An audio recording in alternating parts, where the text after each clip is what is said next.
Hello again. Today I'm here to talk to you about the chain of command on board a commercial aircraft.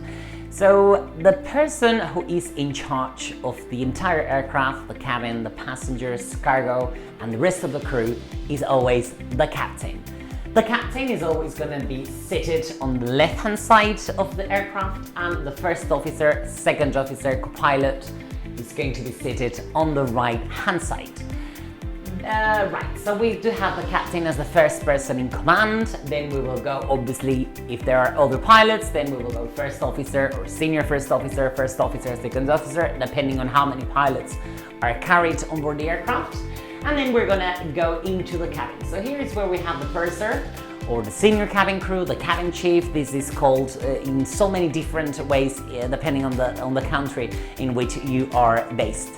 And then we're gonna have the rest of the cabin crew members.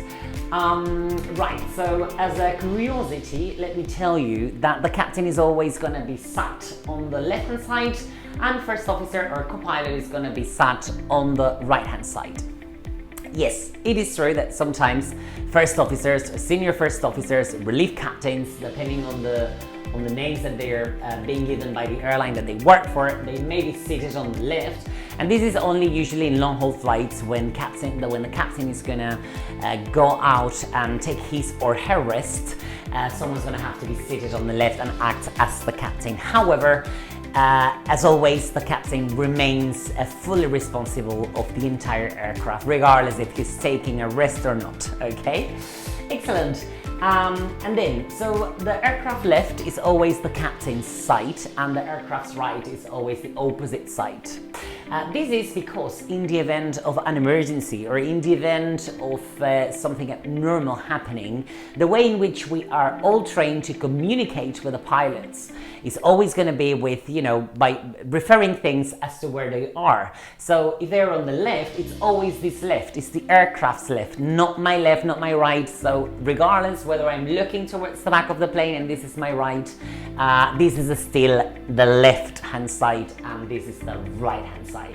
This has to do with human factors. It's just a way to simplify communication and to prevent error from happening. In fact, there's a very famous accident that happened to British Midland Airways years ago. This company does no longer exist, unfortunately.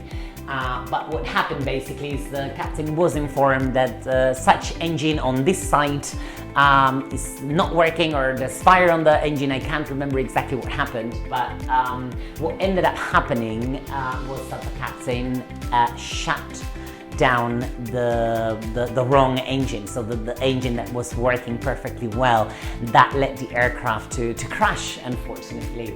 Right, so in some airlines also, as an additional safety measure, engines are numbered and they'll be always numbered from the left to the right, so one will always begin from the left hand side and it'll follow.